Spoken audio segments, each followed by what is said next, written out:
ನಮಸ್ತೆ ಮಾಸ್ಟರ್ಸ್. ಮನಸ್ಸನ್ನ ಕಂಟ್ರೋಲ್ ಮಾಡ್ಕೊಳ್ಳೋದು ಹೇಗೆ ಅಂತ. ಎಲ್ರಿಗೂ ಮನಸ್ಸೇ ತುಂಬಾ ಕಷ್ಟ ಕೊಡ್ತಿರೋದು. ಶರೀರಕ್ಕೆ ಏನಾದ್ರೂ ತಡ್ಕೊಳಕ್ಕಾಗತ್ತೆ, ಮನಸ್ಸಿಗೆ ಏನಾದ್ರೂ ತಡ್ಕೊಳಕ್ಕಾಗಲ್ಲ ಅಂತ ಅನ್ಕೋತೀವಿ. ಈ ಶರೀರ ಬೇರೆ ಮನಸ್ಸು ಬೇರೆ ಅಂತ ನಮ್ಗಾಗ ಗೊತ್ತಾಗಿದೆ ಅಲ್ವಾ. ಶರೀರಕ್ಕಾಗಿರೋ ನೋವು ದೊಡ್ಡದಲ್ಲ, ಮನಸ್ಸಿಗಾಗಿರೋ ನೋವೇ ದೊಡ್ಡದು ಅಂತ ನಾವು ಹೇಳ್ತೀವಿ ಅಂದ್ಮೇಲೆ ಶರೀರ ಬೇರೆ ಮನಸ್ಸು ಬೇರೆ ಅಂತ ನಮಗ್ ಗೊತ್ತಾಗಿದೆ. ಆದ್ರೂ ಕೂಡ ಬೇರೆ ಬೇರೆ ಆಗಿ ನೋಡೋಕ್ ಮಾತ್ರ ನಮಗ್ ಗೊತ್ತಾಗ್ತಾ ಇಲ್ಲ ಅಲ್ವಾ. ಅದೇ ಅಲ್ವಾ ಆಗ್ತಿರೋದು ಇವಾಗ. ನನಗ್ ಶರೀರಕ್ಕಾಗಿರೋ ನೋವನ್ನ ತಡ್ಕೊಳಕ್ಕಾಗತ್ತೆ, ಮನ್ಸಿಗಾಗೋ ನೋವನ್ನ ತಡ್ಕೊಳಕ್ ಆಗಲ್ಲ ಅನ್ನೋದು ನಮ್ಗೆ ಅರ್ಥ ಆಗಿದೆ ಅಂದ್ಮೇಲೆ ಇದೆರಡು ಕೂಡ ಒಂದೇ ಅಲ್ಲ, ಇವೆರಡು ಬೇರೆ ಬೇರೆ. ಅಂದ್ರೆ ನಮ್ಮೊಳಗೆ 3 ಸ್ಥಿತಿಯನ್ನ ನಾವು ನೋಡಿದ್ರೆ, ಒಂದು ಬುದ್ಧಿ ಸ್ಥಿತಿ, ಮನಸ್ಥಿತಿ, ಶರೀರ ಸ್ಥಿತಿ, ಇನ್ನೂ ಮೇಲೆ ಹೋದ್ರೆ ಆತ್ಮಸ್ಥಿತಿ. ಆ ಆತ್ಮ ಅನ್ನೋದು ಇದೆಯಲ್ಲ, ಈ ಸ್ಥಿತಿಯನ್ನ ನಾವು ನೋಡ್ಕೊಂಡ್ಬಿಟ್ರೆ ಇದು ಮನಸ್ಸಿಗಾಗಿರೋದು ಅನ್ನೋದು ನಮ್ಗೆ ಯಾವಾಗ ಅರ್ಥ ಆಗತ್ತೆ, ಆಗ ನಿಜವಾಗ್ಲೂ ನನಗೆ ಅಂತ ಆಗಿದ್ ನೋವು ಅಲ್ಲ ಅನ್ನೋದು ನನಗೆ ಗೊತ್ತಾಗತ್ತೆ. ಇದೊಂದು ಸ್ಥಿತಿಗಾಗಿರೋ ನೋವು, ಇದೇ ನನ್ನ ನೋವು ಅಲ್ಲ ಅಂತ ಗೊತ್ತಾಗತ್ತೆ. ಆದ್ರೆ ಆ ಸ್ಥಿತಿಯನ್ನ ತಲುಪಬೇಕು ಅಂದ್ರೆ ಅಷ್ಟು ಸುಲಭವಾಗಿ ಆಗಲ್ಲ ಅಲ್ವಾ. ಹೇಳೋದ್ ಸುಲಭ, ಮಾಡೋದ್ ಕಷ್ಟ ಅಂತೀವಲ್ಲ, ಹಾಗೆ ಹೇಳ್ಬಿಡೋದ್ ಸುಲಭ.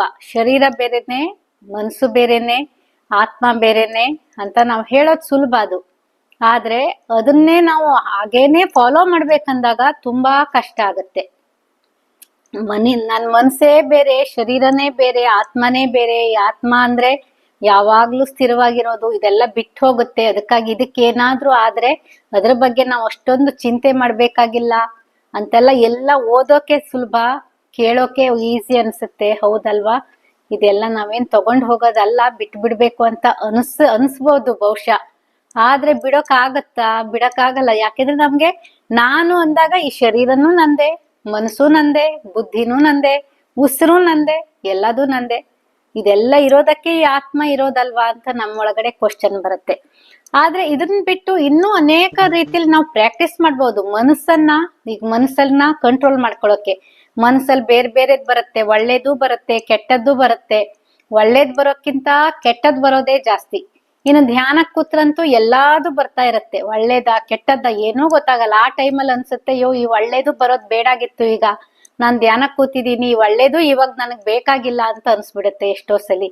ಯಾಕೆಂದ್ರೆ ನಮಗ್ ಧ್ಯಾನಕ್ಕೆ ಹೋಗಕ್ಕಾಗಲ್ವಲ್ಲ, ಅದಕ್ಕಾಗಿ ಹಾಗ ಅನ್ನಿಸ್ತಾ ಇರತ್ತೆ. ನಾವ್ ಏನ್ ಮಾಡ್ಬೋದು ಈ ನಮ್ಮ ಮನಸ್ಸನ್ನ ಕಂಟ್ರೋಲ್ ಮಾಡೋಕೆ? ನಾವ್ ಏನೇನ್ ಮಾಡಬಹುದು ಅಂತ ನಾವು ನಮ್ಮೊಳಗಡೆ ಮತ್ತೆ ನೋಡ್ತಾ ಹೋಗ್ಬೇಕು. ನಾವ್ ಎಷ್ಟೆಷ್ಟು ನಮ್ಮ ಒಳಗಡೆ ನಾವು ನೋಡ್ತಾ ಹೋಗ್ತೀವಿ, ಆಗ್ಲೇ ನಮ್ಗೆ ಗೊತ್ತಾಗತ್ತೆ. ನಮ್ ಮನಸ್ಸು ಕಂಟ್ರೋಲ್ ಆಗ್ತಾ ಇಲ್ಲ ಅಂದಾಗ ನಮ್ಮ ಗಮನನ ಬೇರೆ ಕಡೆ ಹಾಕ್ಬೋದಲ್ವಾ. ನಾವು ಅದನ್ನ ಮಾಡಲ್ಲ. ಒಂದು ಎಕ್ಸಾಂಪಲ್ ಕೊಡ್ತೀನಿ, ಆಗ ಅರ್ಥ ಆಗ್ಬಿಡತ್ತೆ. ಎಕ್ಸಾಂಪಲ್ ಇದ್ರೆ ನಮಗ್ ಬೇಗ ಅರ್ಥ ಆಗುತ್ತೆ. ನಮ್ ಗಮನ ಬೇರೆ ಕಡೆ ಹಾಕ್ಬೇಕಂದ್ರೆ, ಈಗ ನಮ್ಗೆ ಯಾವಾಗ್ಲೂ ತುಂಬಾ ಕಾಡ್ತಾ ಇರೋದು ಯಾವ್ದು ಹೇಳಿ? ನಮ್ ಮನಸ್ಸಿಗೆ ಯಾವಾಗ್ಲೂ ಕಾಡೋ ವಿಷಯ ಯಾವ್ದಾಗಿರುತ್ತೆ ಗೊತ್ತಾ? ಯಾವತ್ತೋ ಯಾರೋ ಅವಮಾನ ಮಾಡಿರ್ತಾರಲ್ಲ, ಅದು ಆಗ ಅವ್ರು ಅವಮಾನ ಮಾಡಿರೋರು ಮರ್ತು ಬಿಡ್ತಾರೆ. ನಾವು ಯಾವಾಗೋ ಚಿಕ್ಕವರಿದ್ದಾಗ ಏನೋ ಅವಮಾನ ಆಗಿರತ್ತೆ. ಅದೇ ನಾವು ಚಿಕ್ಕವರಿದ್ದಿರ್ತೀವಿ, ನಾವು ಬೆಳೆದು ಎಷ್ಟೋ ದೊಡ್ಡ ಆಗ್ಬಿಡ್ತೀವಿ, ಈ ದೇಹ ಬೆಳೆದಿರತ್ತೆ. ಆದ್ರೆ ಅವತ್ತು ಅವರು ಮಾಡಿರೋ ಅವಮಾನ ಮಾತ್ರ ಮರೆಯಲ್ಲ ಅಲ್ವಾ. ಯಾವಾಗೂ ಆಗ್ತಾ ಇರತ್ತೆ. ಯಾರೋ ಯಾವತ್ತೋ ಬೈದಿರ್ತಾರೆ, ಅದು ಮನಸ್ಸಲ್ಲೇ ಅದು ಮತ್ತೆ ಮತ್ತೆ ಮತ್ತೆ ಮತ್ತೆ ಬರ್ತಾ ಇರತ್ತೆ. ಮರಿಬೇಕು ಅನ್ಕೋತೀನಿ, ಮರೆಯಕ್ಕಾಗಲ್ಲ ಅಲ್ವಾ. ಇದೇ ರೀತಿ ಜೀವನದಲ್ಲಿ ಎಷ್ಟೋ ಕಹಿ ಘಟನೆ ನಡೆಯುತ್ತೆ. ಯಾರಿದ್ದೋ ಏನೇನೋ ಬೇರೆ ಬೇರೆ ರೀತಿಯಲ್ಲಿ ನಮ್ಗೆ ಕಹಿ ಘಟನೆಗಳಾಗತ್ತೆ. ನಮ್ಗೆ ಅಲ್ಲಿಂದ ಆಚೆ ಬರೋದೇ ಕಷ್ಟ ಆಗ್ತಾ ಹೋಗುತ್ತೆ. ಇದೇ ನಾವು ಗಮನನ ನಾವು ಮಾಡ್ಬೇಕು ಅಂದ್ರೆ, ಬೇರೆ ಕಡೆ ನಮ್ಮ ಗಮನನ ಬೇರೆ ಕಡೆ ಹರಿಸ್ಬೇಕು ಅಂದ್ರೆ ಇದು ನಮ್ಗೆ ಅವಮಾನ ಆಗಿರೋದು, ನಮ್ಮ ಜೀವನದಲ್ಲಾಗಿರೋ ಕಹಿ ಘಟನೆ ಏನೇನಿದೆಯೋ ಅಲ್ಲೇ ನಾವು ಇದ್ರೆ ನಾವು ನಮ್ಮ ಮನಸ್ಸು ನಾವು ಕಂಟ್ರೋಲ್ ಮಾಡಕ್ ಸಾಧ್ಯ ಆಗತ್ತಾ? ನಮ್ಮ ಮನಸ್ಸನ್ನ ಕಂಟ್ರೋಲ್ ಮಾಡಕ್ ಆಗಲ್ಲ. ಎಲ್ಲೋ ಒಂದ್ ಸಲಿ ಅವಮಾನ ಆಗಿರತ್ತೆ, 2 ಸಲಿ ಅವಮಾನ ಆಗಿರತ್ತೆ, ಯಾವುದೋ ಒಂದು ಕಹಿ ಘಟನೆ ಆಗಿರತ್ತೆ, ಯಾವಾಗೋ ಒಂದ್ಸಲಿ ಬೈಸ್ಕೊಂಡಿರ್ಬಹುದು ಯಾರ ಹತ್ರನೋ, ಇದೆಲ್ಲ ಏನೋ ಆಗಿರ್ಬಹುದು.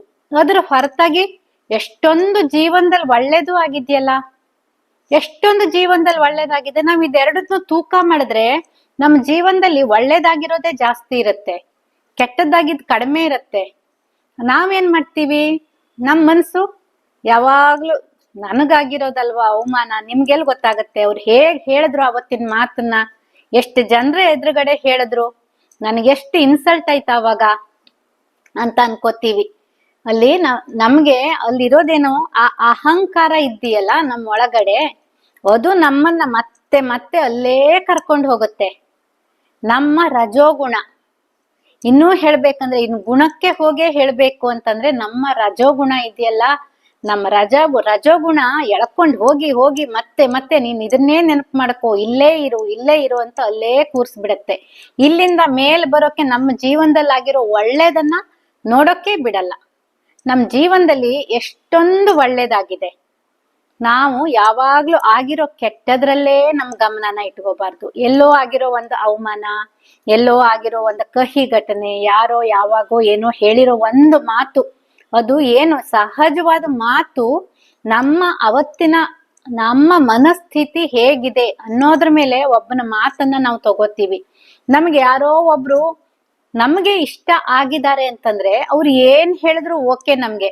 ಅವ್ರು ಏನ್ ಹೇಳಿದ್ರು, ಅವ್ರು ತಮಾಷೆಗೆ ಹೇಳಿದ್ರು, ಅವ್ರೇನೋ ಪ್ರೀತಿಗೆ ಹೇಳಿದ್ರು, ಏನ್ ಹೇಳಿದ್ರು ಓಕೆ. ಅದೇ ಮಾತನ್ನ ನಮ್ಗೆ ಇಷ್ಟ ಇಲ್ದಿರೋ ಒಬ್ಬ ವ್ಯಕ್ತಿ ಹೇಳಿದಾಗ ಏನಾಗುತ್ತೆ, ಅದೇ ಮಾತನ್ನ ಇಷ್ಟ ಇಲ್ದಿರೋ ವ್ಯಕ್ತಿ, ಆತ ಕೂಡ ತಮಾಷೆಗೆ ಹೇಳಿರ್ಬಹುದು, ಆತ ಕೂಡ ನಮ್ಗೆ ಇಷ್ಟ ಇಲ್ದೇ ಇದ್ರು ಆತನಿಗೆ ನಾವ್ ಇಷ್ಟ ಇರ್ಬೋದಲ್ವಾ, ಆತ ಕೂಡ ನಮ್ಮನ್ನ ಇಷ್ಟಪಟ್ಟು ಅವನೇನೋ ಒಂದು ಮಾತಾಡಿರ್ಬಹುದು.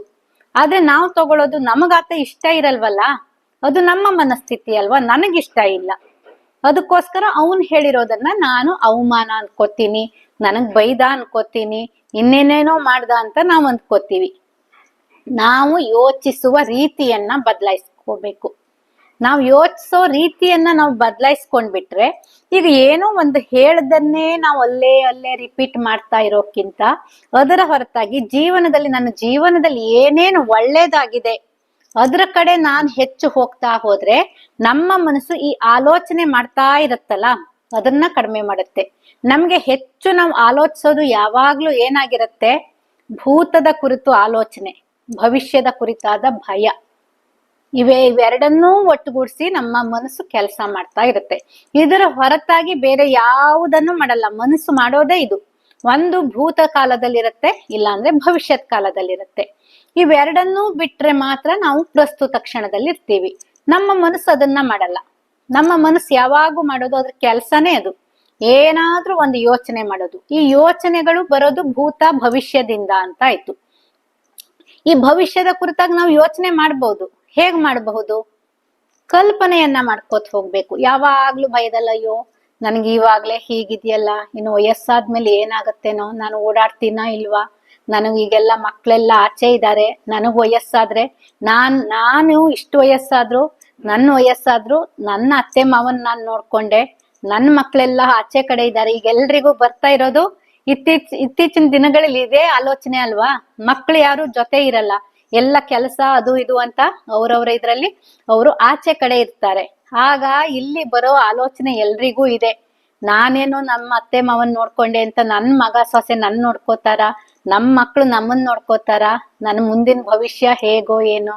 ಈ ನೋವು ನೋಡಿದ್ರೆ ಇದು ಕಡಿಮೆ ಆಗೋ ಹಾಗೆ ಕಾಣಲ್ಲ, ಎಷ್ಟೊಂದು ಮೆಡಿಸಿನ್ ಮಾಡಿದೆ ಆದ್ರೂ ಕಡಿಮೆ ಆಗ್ತಾ ಇಲ್ಲ. ನಾವಿಲ್ಲಿ ಏನ್ ಮಾಡ್ತಾ ಇದ್ದೀವಿ, ಭವಿಷ್ಯದ ಕುರಿತಾಗಿ ಭಯವನ್ನ ಹುಟ್ಟು ಹಾಕೊಳ್ತಾ ಇದ್ದೀವಿ. ಆ ಭಯನ ಬೇರೆಯವ್ರು ಯಾರೂ ಹಾಕಿಲ್ಲ, ಯಾರು ಒಂದು ಸಲಿನೂ ನಮ್ಗೆ ಹೇಳಿಲ್ಲ. ಭವಿಷ್ಯದ ಕುರಿತಾಗಿ ಹೇಳಿರ್ತಾರೆ, ನಮ್ಮ ಫ್ರೆಂಡ್ಸ್ ಸರ್ಕಲ್ ಅಲ್ಲಿ ಯಾರ್ಯಾರೋ ಇರ್ತಾರೆ, ಆ ಕಡೆ ಈ ಕಡೆ ಮನೆಯವ್ರು ಇರ್ತಾರೆ, ನಮ್ ನೆಂಟ್ರಿಸ್ಟ್ರು ಅವರೆಲ್ಲ ಹೇಳಿರ್ತಾರೆ, ಹೇಳಿರಲ್ಲ ಅಂತಲ್ಲ, ಅವ್ರು ಯಾವಾಗೋ ಒಂದ್ಸಲಿ ಹೇಳಿರ್ತಾರೆ.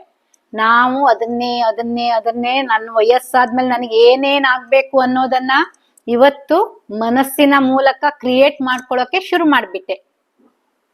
ಇಲ್ಲ ಅಂದ್ರೆ ಹಿಂದಿನ ದಿನಗಳಲ್ಲಿ ಯಾರೋ ಮಾಡಿರೋ ಅವಮಾನ, ಇದೆರಡೇ ಆಲೋಚನೆ ನಮಗ್ ಬರೋದು. ಇದ್ರ ಹೊರತಾಗಿ ನಮ್ ಜೀವನ ಇನ್ನೂ ಚೆನ್ನಾಗೂ ಇರುತ್ತಲ್ಲ, ನಾವ್ ಅದನ್ನ ಯೋಚನೆ ಮಾಡಲ್ಲ. ಆ ರೀತಿ ಯೋಚನೆಯನ್ನ ಮಾಡ್ಬೇಕು. ಮನಸ್ಸನ್ನ ಕಂಟ್ರೋಲ್ ಮಾಡ್ಕೊಳ್ಳೋಕೆ ನಾವು ಯಾವಾಗ ಒಳ್ಳೇದನ್ನ ಹೆಚ್ಚು ಕಲ್ಪನೆ ಮಾಡ್ತಾ ಹೋಗ್ತೀವಿ, ನಮ್ಮ ಕಣ್ಣು ಮುಂದೆ ಅದನ್ನ ತಂದ್ಕೋಬೇಕು.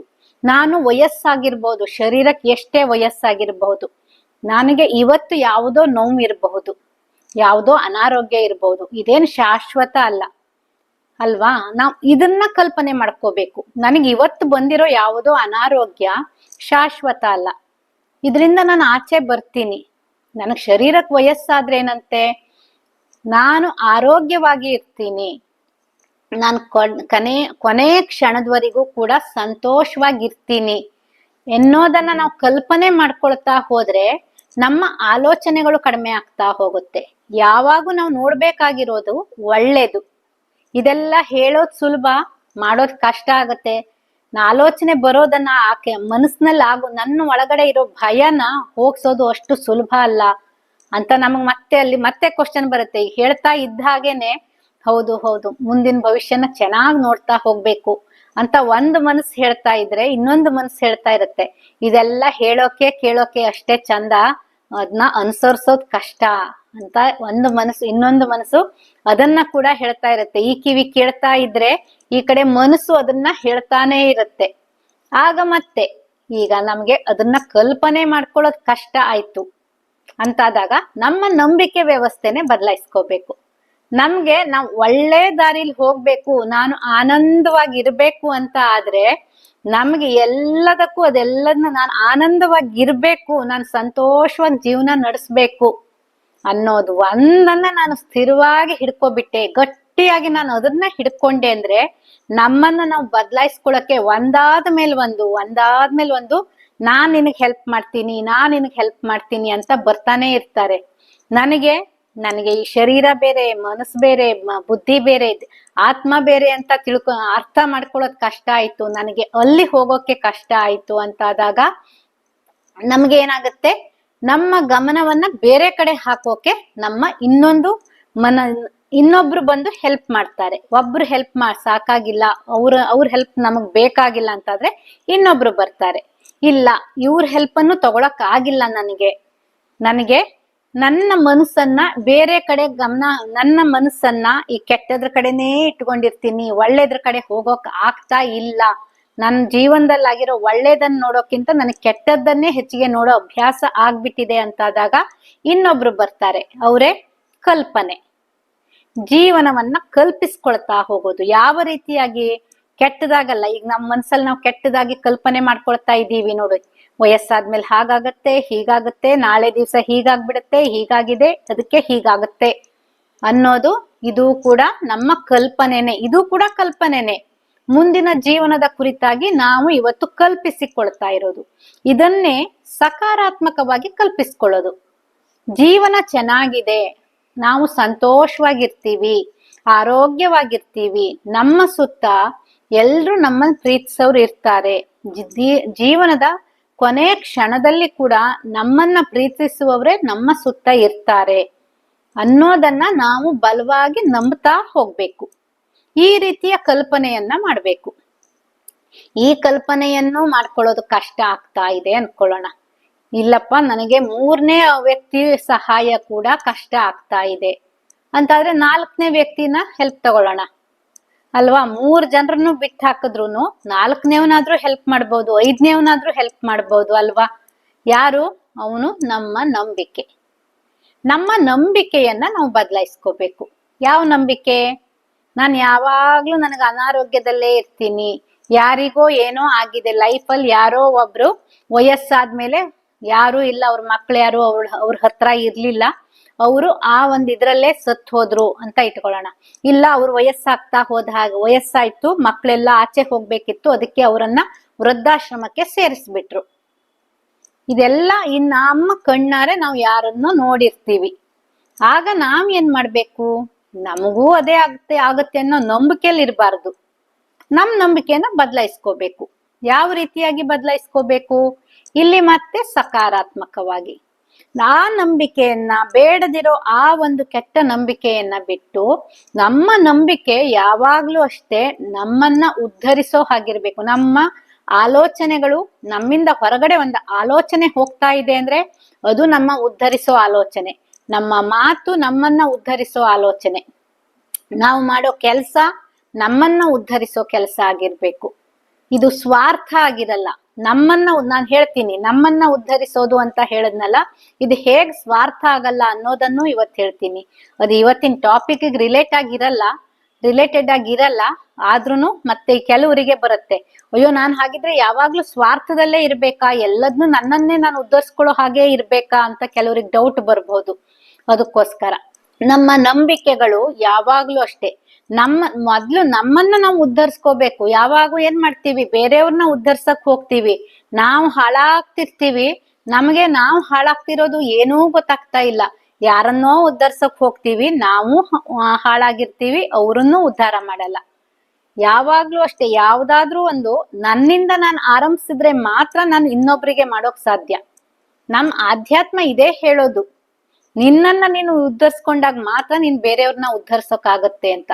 ನಾವ್ ಇಲ್ಲ, ನಾನ್ ಎಲ್ರಿಗೂ ಅವ್ರಿಗೋಸ್ಕರ ಅದನ್ನ ಮಾಡ್ದೆ, ಇವ್ರಿಗೋಸ್ಕರ ಇದನ್ನ ಮಾಡ್ದೆ, ನನಗೆ ಅಂತ ಇಷ್ಟು ವರ್ಷ ನಾನು ಮೆನೋಪಾಸ್ ಟೈಮಲ್ಲಿ ಆಗ್ತಿರೋದು ಏನು, ಲೇಡೀಸ್ಗೆ ಗೊತ್ತಾಗಿರುತ್ತೆ, ಎಲ್ಲ ಲೇಡೀಸ್ಗೂ ಮೆನೋಪಾಸ್ ಟೈಮಲ್ಲಿ ಆ ಆಲೋಚನೆ ಬರ್ತಾನೆ ಇರುತ್ತೆ. ಇಷ್ಟು ವರ್ಷ ನಾನು ಮಕ್ಳಿಗಾಗ್ ಮಾಡ್ದೆ, ಗಂಡಂಗಾಗ್ ಮಾಡ್ದೆ, ಅವ್ರಿಗಾಗ್ ಮಾಡ್ದೆ, ಇವ್ರಿಗಾಗ್ ಮಾಡ್ದೆ, ನನಗೆ ಅಂತ ನಾನು ಏನೇನು ಮಾಡ್ಕೊಂಡಿಲ್ಲ. ಆದ್ರೆ ಇವತ್ತಿನ ದಿವಸ ನನ್ನ ಬಗ್ಗೆ ಯಾರೂ ಆಲೋಚನೆ ಮಾಡೋರಿಲ್ಲ. ಲೇಡೀಸಿಗೆ ಮೆನೋಪಾಸ್ ಟೈಮಲ್ಲಿ ಇದೇ ಆಲೋಚನೆ ಅಲ್ವಾ ಜಾಸ್ತಿ ಬರೋದು, ಅದಕ್ಕೆ ಅಲ್ವಾ ಡಿಪ್ರೆಷನ್ಗೆ ಹೋಗ್ತಿರೋದು. ನಮ್ಮನ್ನ ನಾವೇ ನೋಡ್ಕೋಬೇಕು. ಯಾಕೆ ಬೇರೆಯವ್ರು ಯಾಕೆ ನಮ್ಮನ್ನ ನೋಡ್ಬೇಕು, ನಮ್ಮನ್ನ ನೋಡ್ಕೊಳಕ್ ನಾವಿಲ್ವಾ? ಯಾರಾದ್ರೂ ಹೇಳಿದ್ರ ನೀನ್ ಊಟ ಮಾಡ್ಬೇಡ ನನಗ್ ಮಾತ್ರ ಊಟ ಹಾಕು ಅಂತ ನಮ್ಗೆ ಯಾರಾದ್ರೂ ಹೇಳಿದ್ರ? ನೀನ್ ನೋಡ್ಕೋಬೇಡ ನನ್ನ ಮಾತ್ರ ನೋಡ್ಕೊ ಅಂತ ನಮ್ಗೆ ಯಾರಾದ್ರೂ ಹೇಳಿದ್ರ? ಇವತ್ತಿನ ದಿವ್ಸ ನಾವು ಅದೆಲ್ಲ ಕೊರಗ್ತಾ ಇರೋಕೆ ಯಾರು ಹೇಳಿರ್ಲಿಲ್ಲ. ನಮ್ಮ ಮನೇಲಿರೋ ಗಂಡನೂ ಹೇಳಿರ್ಲಿಲ್ಲ, ಮಕ್ಳು ಹೇಳಿರ್ಲಿಲ್ಲ, ಅತ್ತೆ ಮಾವ ಹೇಳಿರ್ಲಿಲ್ಲ, ರಿಲೇಟಿವ್ಸ್ ಯಾರು ಹೇಳಿರ್ಲಿಲ್ಲ. ನಿಂದ ಏನೇ ಕಷ್ಟ ಇದ್ರು ನಿನ್ ಮನೆ ಕಷ್ಟ ಬಿಟ್ಟು ನೀನ್ ಬಂದು ನಮ್ಮನೆಗ್ ಬಂದು ಹೆಲ್ಪ್ ಮಾಡುವಂತ ಯಾರು ಹೇಳಿರ್ಲಿಲ್ಲ. ಆದ್ರೂ ಮಾಡ್ತಿದೀವಿ ಅಂದ್ರೆ ಮಾಡಿದೀವಿ, ಮಾಡಿ ಆಯ್ತು, ಇನ್ನೊಬ್ರಿಗೆ ಹೆಲ್ಪ್ ಮಾಡಿ ಆಯ್ತು. ಅದೆಲ್ಲ ಮಾಡಿ ಆದ್ಮೇಲೆ ಇವತ್ ನಾವ್ ಕೊರಗ್ತಾ ಇದ್ದೀವಿ ಅಂದ್ರೆ ಮಾಡಿರೋದಕ್ಕೆ ಏನಾದ್ರೂ ಅರ್ಥ ಇದೆಯಾ? ಏನು ಅರ್ಥ ಇಲ್ಲ. ಇವತ್ತಿನ ದಿವ್ಸ ನಾನು ಯಾವತ್ತೋ ಮಾಡಿರೋದನ್ನ ನೆನಪಿಟ್ಕೊಂಡು ಇವತ್ತಿನ ದಿವ್ಸ ನಾನು ಕೊರಗ್ತಾ ಇದ್ದೀನಿ, ನನಗೆ ಯಾರು ಏನು ಮಾಡ್ತಾ ಇಲ್ಲ, ನನಗೇನು ಆಗ್ತಾ ಇಲ್ಲ ಅಂತಂದ್ರೆ ನಾವು ಇಷ್ಟು ವರ್ಷ ಯಾರಿಗೋಸ್ಕರನೋ ಏನೋ, ಅದು ಗಂಡ ಆಗಿರ್ಲಿ ಮಕ್ಕಳಾಗಿರ್ಲಿ, ಯಾರಿಗೋಸ್ಕರ ನೀವ್ ಏನೇ ಮಾಡಿರಿ ಅದ್ ಯಾವುದಕ್ಕೂ ಅರ್ಥ ಇರಲ್ಲ. ಈ ನಂಬಿಕೆನ ಬದಲಾಯಿಸ್ಕೋಬೇಕು ಅಂತ ನಾವು ಹುಟ್ಟಂದಿನಿಂದ ನಮ್ಗೆ ಬಂದಿರತ್ತೆ. ಒಂದಷ್ಟು ನಂಬಿಕೆಗಳನ್ನ ನಮ್ಮ ಒಳಗಡೆ ತೂರಿಸಿರ್ತಾರೆ. ವಯಸ್ಸಾಗ್ತಾ ಹೋದಾಗೆ ಹೀಗಾಗತ್ತೆ, ಇನ್ಯಾವುದೋ ವಯಸ್ಸಲ್ಲಿ ಹೀಗಾಗತ್ತೆ, ಮಧ್ಯಂತರದಲ್ಲಿ ಗೃಹಸ್ಥಾಶ್ರಮದಲ್ಲಿ ಹೀಗೀಗಾಗತ್ತೆ, ಆಗ ಹೀಗೇ ಆಗೋದು ಅಂತ ಏನೇನೋ ಒಂದಷ್ಟು ನಂಬಿಕೆಯನ್ನ ತುಂಬಿಸಿರ್ತಾರಲ್ಲ, ಆ ನಂಬಿಕೆಯಲ್ಲಿ ಇರಬಾರ್ದು ನಾವು ಯಾವತ್ತೂ ಅಷ್ಟೇ. ನಾವು ಭವಿಷ್ಯದ ಬಗ್ಗೆ ಒಂದು ನಂಬಿಕೆಯಲ್ಲಿ ಹೋಗ್ತೀವಿ ಅಂದ್ರೆ ಆ ನಂಬಿಕೆ ಸಕಾರಾತ್ಮಕವಾಗಿರ್ಬೇಕು. ಹೇಗಿರ್ಬೇಕು? ನನ್ನ ಜೀವನ ಚೆನ್ನಾಗಿರ್ಬೇಕು ಅಂದ್ರೆ ಇನ್ನೊಬ್ರ ಜೀವನ ಹಾಳಾಗೋದನ್ನ ನೋಡೋದಲ್ಲ, ಕೇವಲ ನನ್ನ ಜೀವನದ ಕುರಿತಾಗಿ ನಾನು ನಂಬಿಕೆಯನ್ನ ಇರಿಸ್ಕೊಂಡು ಹೋಗ್ಬೇಕು. ನಾನ್ ಹೀಗಾಗ್ತಾ ಇದ್ದೀನಿ, ಆಗ ಅವನು ಹಾಗಾಗ್ತಾನೆ ಅಂತ ಆ ಆಲೋಚನೆಯನ್ನ ಮಾಡಬಾರ್ದು.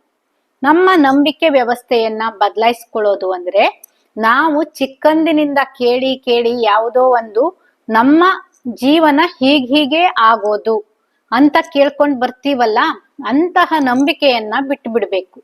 ನಮ್ಮ ಜೀವನವನ್ನ ನಮಗೆ ಬೇಕಾದಂತೆ ನಾವು ರೂಪಿಸ್ಕೊಳ್ತಾ ಹೋಗ್ಬೇಕು. ನಂಬಿಕೆಯನ್ನ ಬದಲಾಯಿಸೋದು ಅಂದ್ರೆ ಇದು. ಇಲ್ಲಿ ಕೂಡ ಬರೋದು ನಮ್ಮ ಮನಸ್ಸಿನ ಶಕ್ತಿ. ನಮ್ಮ ನಂಬಿಕೆಯನ್ನ ನಾವು ಬದಲಾಯಿಸ್ಕೋಬೇಕಿದ್ರೆ ನಮ್ಮ ಮನಸ್ಸಲ್ಲಿ ಕೆಲಸವನ್ನ ಮಾಡತ್ತೆ. ನಮ್ಮ ಮನಸ್ಸು ಎಷ್ಟು ಶಕ್ತಿಶಾಲಿ ಅಂದ್ರೆ ನಮ್ಮ ಭವಿಷ್ಯವನ್ನ, ಅದು ನಮ್ಮ ಹಣೆ ಬರಹ ಅಂತೀವಿ, ಇನ್ನೇನೇನು ಅಂತೀವಲ್ಲ, ಗ್ರಹಚಾರ ಅಂತೀವಿ, ಹಣೆ ಬರಹ ಅಂತೀವಲ್ಲ, ನಮ್ಮ ಹಣೆ ಬರಹನ ನಾವೇ ತಿದ್ಕೊಳ್ಳೋಕೆ ಸಾಧ್ಯ ಯಾವಾಗ ನಮ್ಮ ಮನೋಶಕ್ತಿಯನ್ನ, ನಮ್ಮ ಮನಸ್ಸನ್ನ ನಮ್ಮ ಮನಸ್ಸಿನ ಮೂಲಕ ನಮ್ಮ ಹಣೆ ಬರಹವನ್ನ ನಾವು ಬದಲಾಯಿಸ್ಕೊಳ್ಳೋಕ್ ಸಾಧ್ಯ. ಇದು ಎಲ್ರಿಗೂ ಆಗತ್ತೆ. ಯಾರೋ ಒಬ್ರಿಗೆ ಅಯ್ಯೋ ಅವ್ರದ್ದೇನೋ ಅದೃಷ್ಟ ಚೆನ್ನಾಗಿತ್ತು, ಅಷ್ಟು ವರ್ಷ ಏನೇ ಮಾಡಿರ್ಲಿ ನೋಡು ಅವನ್ ಹಣೆ ಬರನೇ ಬದ್ಲಾಗ್ ಹೋಯ್ತು, ಹೇಗಾಗ್ಬಿಟ್ಟ ಅವನು ಅಂತ ಯಾರ್ಯಾರ್ದೋ ಬಗ್ಗೆ ಹೇಳ್ತೀವಲ್ಲ, ಅದು ಅವ್ರು ಒಬ್ರಿಗೆ ಆಗೋದಲ್ಲ, ನಮ್ಮೆಲ್ರಿಗೂ ಆಗತ್ತೆ. ನಮ್ಮ ಮನಸ್ಸನ್ನ ನಾವು ಅಷ್ಟು ಸ್ಥಿರವಾಗಿ ಇಟ್ಕೊಂಡಾಗ, ಆ ಮನಸ್ಸಿನ ಶಕ್ತಿಯನ್ನ ನಾವು ಬಳಸ್ಕೊಂಡಾಗ, ಸ್ಥಿರವಾಗಿ ಅಂತಾನು ಹೇಳಲ್ಲ, ಮನಸ್ಸಿನ, ಯಾಕೆಂದ್ರೆ ಎಲ್ರಿಗೂ ಮನಸ್ಸು ಆ ಕಡೆನೂ ಹೋಗುತ್ತೆ ಈ ಕಡೆನೂ ಹೋಗುತ್ತೆ, ಮನಸ್ಸಿನಲ್ಲಿ ದ್ವಂದ್ವತ್ವ ಬರುತ್ತೆ ಹೋಗುತ್ತೆ, ಅದೆಲ್ಲ ಎಲ್ರಿಗೂ ಆಗುತ್ತೆ. ಅಂತ ಮಹಾನ್ ಯೋಗಿ ಮಾತ್ರ ಮನಸ್ಸನ್ನ ಸ್ಥಿರವಾಗಿ ಇಟ್ಕೊಳ್ಳೋಕೆ ಸಾಧ್ಯ. ಆ ದ್ವಂದ್ವತ್ವ ಬರೋದು ತಪ್ಪು ಅಂತ ಹೇಳಲ್ಲ, ದ್ವಂದ್ವತ್ವ ಇರ್ಲಿ ಮನಸ್ಸಲ್ಲಿ, ಆದ್ರೆ ನನ್ನ ಮನಸ್ಸಿನ ಶಕ್ತಿಯನ್ನ ನಾನು ಅರ್ತಿರ್ಬೇಕು. ನನ್ನ ಮನಸ್ಸು ನನ್ನ ದೌರ್ಬಲ್ಯ ಅಂತ ನಾವು ಅಂದ್ಕೊಂಡ್ರೆ ಮಾತ್ರ ಅದು ದುರ್ಬಲ ಆಗುತ್ತೆ. ನನ್ನ ಮನಸ್ಸು ನನ್ನ ದುರ್ಬಲತೆ ಅಲ್ಲ, ನನ್ನ ಸಾಮರ್ಥ್ಯ. ಈ ಮನಸ್ಸಿನ ಮೂಲಕ ನಾನು ಯಾವುದನ್ನ ಬೇಕಿದ್ರೂ ಸಾಧಿಸೋಕ್ ಸಾಧ್ಯ ಎನ್ನೋದನ್ನ ನಾವು ಅರಿಬೇಕು. ಆಗ ಮಾತ್ರ ಈ ಮನಸ್ಸನ್ನ ಕಂಟ್ರೋಲ್ ಮಾಡಕ್ಕಾಗತ್ತೆ. ಮಕ್ಕಳನ್ನ ನಾವು ಎಷ್ಟು ಹೊಗಳ್ತೀವಿ, ಹೊಗಳದಷ್ಟು ಮಕ್ಕಳು ನಮ್ಮ ಮಾತು ಕೇಳ್ತಾರೆ ಅಲ್ವಾ. ಮಕ್ಕಳಿಗೆ ಬೈತಾ ಇದ್ರೆ ಅವ್ರು ಒಂದು ಮಾತು ನಮ್ಮ ಮಾತು ಕೇಳಲ್ಲ. ನಮ್ಮ ಮನಸ್ಸು ಕೂಡ ಹಾಗೆ. ಈ ಮನಸ್ಸು ದುರ್ಬಲ, ನನ್ ಮನಸ್ಸು ಹಾಗೆ, ನನ್ ಮನಸ್ಸು ಚಂಚಲ, ಇನ್ನೇನೋ ಮತ್ತೊಂದು ಅಂತ ನಾವ್ ಏನೇನ್ ಹೇಳ್ತಾ ಹೋಗ್ತೀವಿ, ಅಷ್ಟಷ್ಟು ನಮ್ಮ ಮನಸ್ಸು ನಮ್ಮ ಕಂಟ್ರೋಲ್ ಅಲ್ಲಿ ಸಿಗಲ್ಲ. ಈ ಮನಸ್ಸು ನನ್ನ ಸಾಮರ್ಥ್ಯ ಎನ್ನೋದನ್ನ ನಾವು ಅರ್ಥ ಮಾಡ್ಕೋಬೇಕು. ಸುಮ್ನೆ ಬಾಯಲ್ಲಿ ಮಕ್ಕಳನ್ನ ಹೊಗಳದ ಹಾಗೇನೆ ನನ್ನ ಮನಸ್ಸನ್ನ ನಾನು ಹೊಗಳ್ತಾ ಇದ್ ಬಿಟ್ರೆ ಅದ್ ನನ್ ಕಂಟ್ರೋಲಿಗೆ ಬರುತ್ತೆ ಅನ್ಕೊಂಡು ಬಾಯಲ್ಲಿ ಮನಸ್ಸನ್ನ ಹೊಗಳ್ಕೊಳ್ತಿರೋದಲ್ಲ. ಅದನ್ನ ಅರಿಬೇಕು. ಸುಮ್ನೆ ಹೊಗಳೋದು ಅಂತಂದ್ರೆ ಬಾಯಲ್ಲಿ ಹೇಳೋದಲ್ಲ, ಅದನ್ನ ನಾನು ಅರ್ಥಗೊಳ್ತಾ ಹೋಗ್ಬೇಕು. ನನ್ನ ಮನಸ್ಸು ಒಂದ್ ಸಲ ದುರ್ಬಲ ಆಗ್ಬಹುದು, 2 ಸಲ ದುರ್ಬಲವಾಗ್ಬೋದು, ಯಾವುದೋ ಒಂದ್ಸಲಿ ನನ್ನ ಮನಸ್ಸಿನ ಸಾಮರ್ಥ್ಯ ಆಚೆ ಬಂದೇ ಬರುತ್ತಲ್ಲ, ಆ ಸಾಮರ್ಥ್ಯವನ್ನ ನಾವು ಗಮನಿಸ್ತಾ ಹೋಗ್ಬೇಕು. ಎಲ್ಲೆಲ್ಲಿ ನಾನು ಸಮರ್ಥವಾಗಿ ಎದುರಿಸಿದೀನಿ ಎನ್ನೋದನ್ನ ನೋಡ್ತಾ ಹೋದಾಗ, ಹೌದು ನಾನು ಏನ್ ಬೇಕಿದ್ರು ಮಾಡೋಕ್ ಸಾಧ್ಯ, ನನ್ನ ಮನಸ್ಸಿನ ಶಕ್ತಿಯನ್ನ ನಾನು ಬಳಸ್ಕೊಳ್ಳೋಕ್ ಸಾಧ್ಯ ಅಂತ ನಮಗ್ ಗೊತ್ತಾಗತ್ತೆ. ಇದೆಲ್ಲದಕ್ಕೂ ಮತ್ತೆ ಮೂಲ ಯೋಗ ಜೀವನ. ಏನೇ ನಾವು ಮಾಡ್ಲಿ, ಮನಸ್ಸನ್ನ ನಾವು ಕಂಟ್ರೋಲ್ ಮಾಡ್ಕೋಬೇಕು. ನನ್ನ ಮನಸ್ಸಿನ ಸಾಮರ್ಥ್ಯ ಏನು ಅಂತ ನೋಡ್ಬೇಕು. ನಾನು ಕಲ್ಪನೆಯನ್ನ ಮಾಡ್ಕೋಬೇಕು. ನನ್ನ ಗಮನವನ್ನ ಬದಲಾಯಿಸ್ಕೋಬೇಕು. ನನ್ನ ನಂಬಿಕೆ ವ್ಯವಸ್ಥೆಯನ್ನ ಬದಲಾಯಿಸ್ಕೋಬೇಕಂದ್ರೆ ನಮಗೆ ಮತ್ತೆ ಹೆಲ್ಪ್ ಮಾಡೋದು ಯಾವುದು? ಯೋಗ ಜೀವನ. ಯೋಗ ಜೀವನದಲ್ಲಿ ಇದ್ದವರಿಗೆ ಇದೆಲ್ಲದೂ ಸುಲಭ ಆಗತ್ತೆ. ಬೇರೆಯವ್ರಿಗೆ ಕಷ್ಟ ಆಗತ್ತೆ ಅಂತ ಹೇಳಲ್ಲ, ಕಷ್ಟನೇ, ಸುಲಭ ಅಲ್ಲ. ಆದ್ರೆ ಯೋಗ ಜೀವನದಲ್ಲಿ ಯಾರಿರ್ತಾರೆ ಅಷ್ಟು ಸುಲಭ ಉಳಿದವ್ರಿಗಾಗಲ್ಲ. ಯೋಗ ಜೀವನದಲ್ಲಿ ಒಂದು ಆಸನ ಬರುತ್ತೆ. ಆಸನಗಳನ್ನ ಮಾಡ್ತಾ ಹೋದಾಗ ನಮ್ಮ ಮನಸ್ಸನ್ನ ಆಸನದಲ್ಲಿ ಕೇಂದ್ರೀಕರಿಸ್ತೀವಿ. ಯಾಕೆಂದ್ರೆ ಸ್ವಲ್ಪ ಇಂಬ್ಯಾಲೆನ್ಸ್ ಆದ್ರೆ ನಾವು ಬಿದ್ದೋಗ್ಬಿಡ್ತೀವಲ್ಲ, ಎಲ್ಲೋ ನೋವಾಗತ್ತಲ್ಲ, ಆಗ ನಮ್ಮ ಮನಸ್ಸನ್ನ ಎಲ್ಲೆಲ್ಲೋ ಹಾಕಕ್ಕಾಗಲ್ಲ. ನಾವ್ ಏನ್ ಮಾಡ್ತಿದ್ದೀವಿ ಅಲ್ಲೇ ಇಡ್ಬೇಕಾಗತ್ತೆ ನಮ್ಮ ಮನಸ್ಸನ್ನ. ನಾನು ಏನೋ ಮಾಡ್ತಾ ಇದ್ದೀನಿ, ಯಾವ್ದೋ ಸಿಂಪಲ್ ಒಂದ್ ಆಸನ ಮಾಡ್ತಾ ಇದ್ದೀನಿ ಅಂದಾಗ, ಮನ್ಸು ಸುಖಾಸನದಲ್ಲಿ ಕುತ್ಕೊಂಡಿದೀನಿ ಅಂದಾಗ, ಸುಖಾಸನ ಒಂದ್ ಆಸನನೇ ಆಗಿರತ್ತೆ. ಸುಖಾಸನದಲ್ಲಿ ನನ್ ಮನಸ್ಸನ್ನ ಎಲ್ಲಿ ಹಾಕಿದ್ರು ನಡ್ದ್ ಬಿಡತ್ತೆ. ಎಲ್ಲಾ ಆಸನದಲ್ಲೂ ಹಾಗಾಗತ್ತಾ? ನೌಕಾಸನ ಮಾಡ್ಬೇಕಿದ್ರೆ ಮನಸ್ಸಲ್ಲಿ ಇಲ್ಲ ಅಂದ್ರೆ ನೌಕಾಸನ ಬ್ಯಾಲೆನ್ಸ್ ಕೊಡತ್ತಾ? ಕೊಡಲ್ಲ. ಎಲ್ಲಾ ಆಸನನು ಅಷ್ಟೇ ಬ್ಯಾಲೆನ್ಸಿಂಗ್ ಆಸನ, ಅದ್ರಲ್ಲೂ ಬ್ಯಾಲೆನ್ಸಿಂಗ್ ಆಸನ.